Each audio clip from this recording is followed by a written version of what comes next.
The night baby NHI vanished, time seemed to fracture. For Too Deep, a mother whose world revolved around the small girl's laughter, and for James, a man who once believed empires and logic could shield him from pain, every second dragged like an eternity.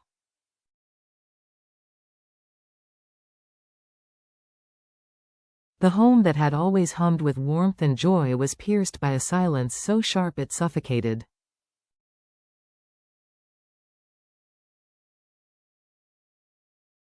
And in that silence, one haunting question echoed: would they ever see their little girl again?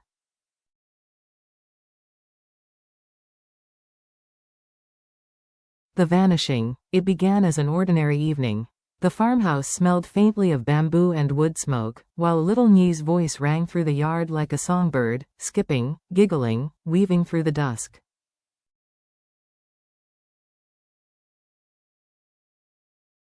Then, in a heartbeat, that melody was gone. Too Deep's heart clutched. She called once, then again, her voice trembling as the wind teased the bamboo grove behind the house.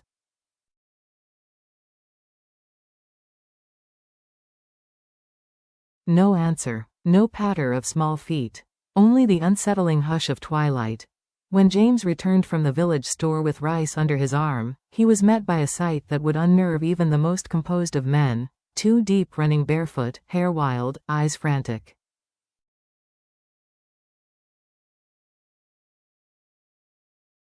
"She's not here," she gasped. "She was just playing near the garden, now she's gone."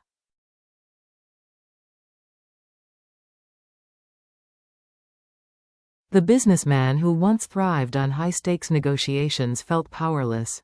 All his wealth, all his carefully constructed order, collapsed in the face of a primal terror: the disappearance of his daughter.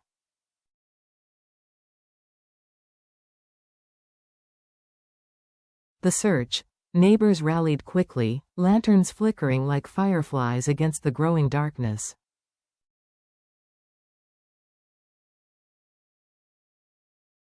They combed the garden, fields, and stream where NHI often played. Too Deep clutched her daughter's scarf like a lifeline, while James whispered reassurances he hardly believed.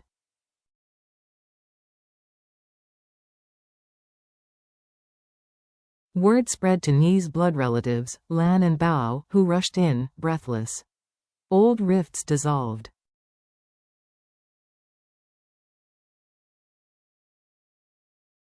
For once, what bound them was stronger than what divided them: a desperate love for the same child.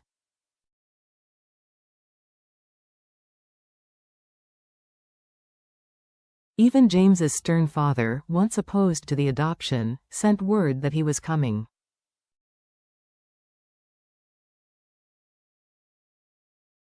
Rain fell through the night, turning paths into slick rivers.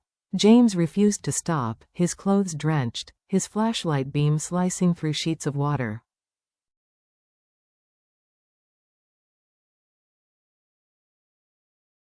Too Deep prayed silently, tears mixing with rain.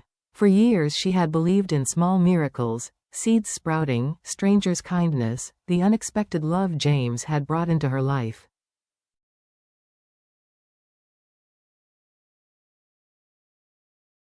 But tonight she pleaded for the greatest miracle of all. The miracle. Just before dawn, when hope was thinning, a cry pierced the night.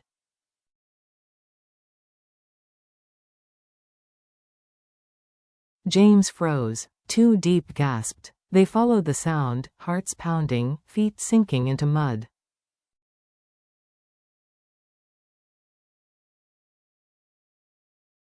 There, curled beneath a cluster of bamboo, was NHI, shivering but alive. She had chased a firefly, wandered too far, and taken shelter from the rain beneath the grove.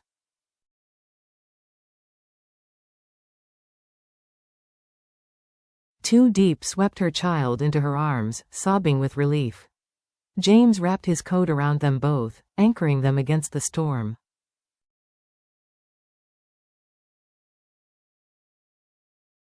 Lan and Bao arrived moments later, their tears mingling with laughter under the pale light of dawn.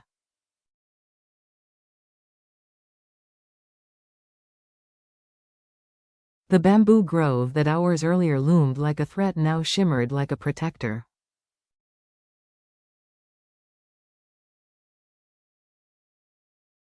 Lessons in fragility.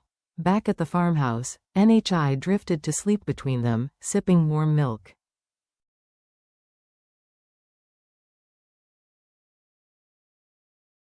Deep brushed damp strands of hair from her daughter's forehead, cherishing each small twitch of her fingers.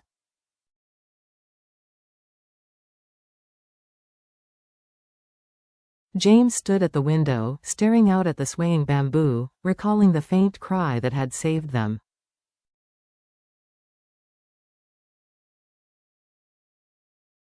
For the first time in years, he felt powerless in a way that humbled him.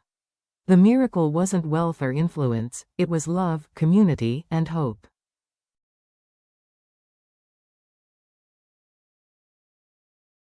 In the kitchen, Lan and Bao prepared a quiet breakfast. Lan whispered, tears in her eyes, "I thought we lost her twice, once when fate tore us apart, and again last night."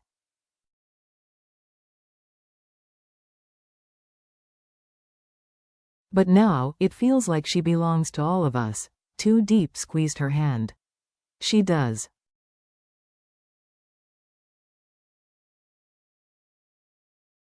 She belongs to every heart that loves her.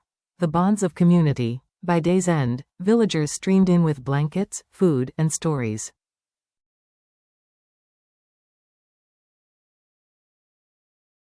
James, exhausted yet deeply moved, thanked each of them. Even his father, who had once opposed Ni's place in their home, laid a hand on his son's shoulder, a gesture that spoke more than words.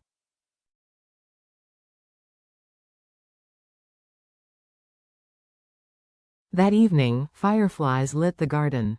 Deep held NHI close, wrapped in a blanket.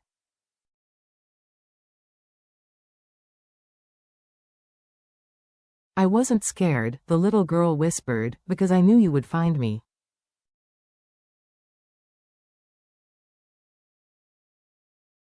Tears filled Deep's eyes. James swallowed hard, holding them both. For the first time in days, their world felt whole again.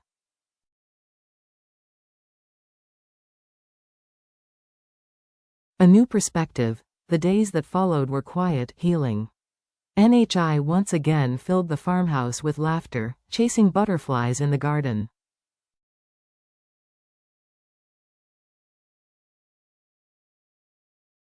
But James had changed. He lingered longer at home, watching her run, realizing how fragile happiness could be.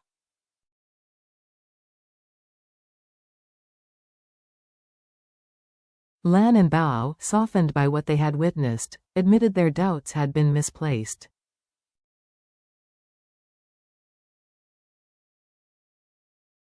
"We thought blood meant everything," Bao confessed. "But I saw how you love her. I saw you never gave up."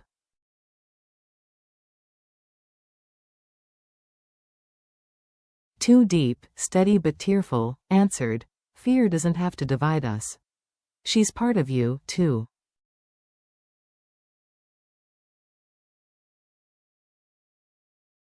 "We don't want to erase that." A wall crumbled. They shared a meal under lantern light, laughter filling the air.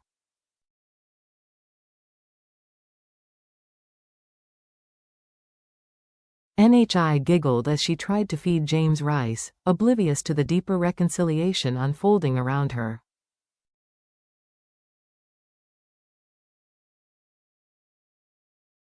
Miracles in the everyday. Later, standing by the window, James whispered, "We could have lost her forever."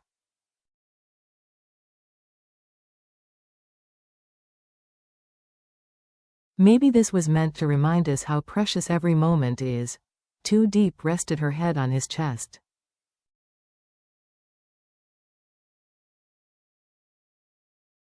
"I used to think miracles were rare. Maybe they're everywhere, hidden in the people who refuse to give up."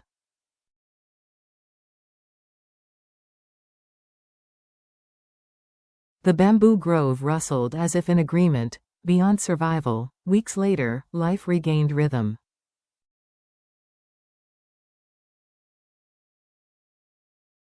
James returned to work in the city but was haunted by flashes of that stormy night.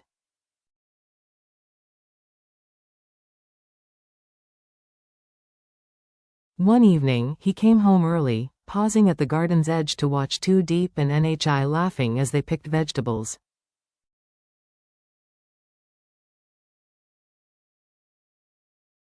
Gratitude swelled in him. At dinner, he admitted softly, "I've spent years building walls of money and power, thinking they'd protect us.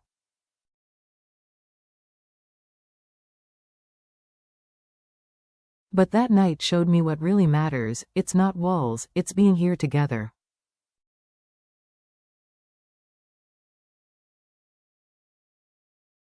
Diep touched his hand. "You've always protected us, James. But maybe what protects us most is this, our love, our family."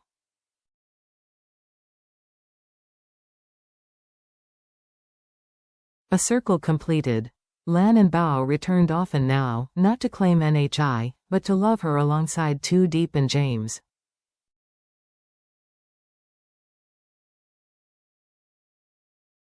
Even James's father softened, crouching beside the child to hand her a toy boat, whispering words of pride.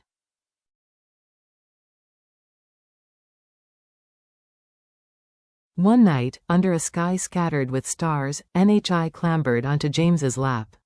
"When I was in the bamboo," she whispered, "I saw stars through the leaves."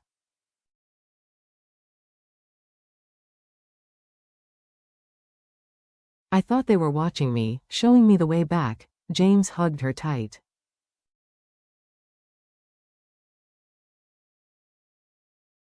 "Maybe they were, little one. Maybe they always are." Diep leaned against him, their daughter's small hand curled in hers.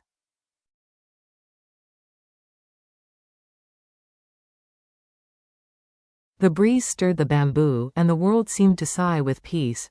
In that moment, they understood. The true miracle wasn't only finding Nhi. It was discovering the strength of love, the resilience of chosen family, and the quiet magic of everyday life.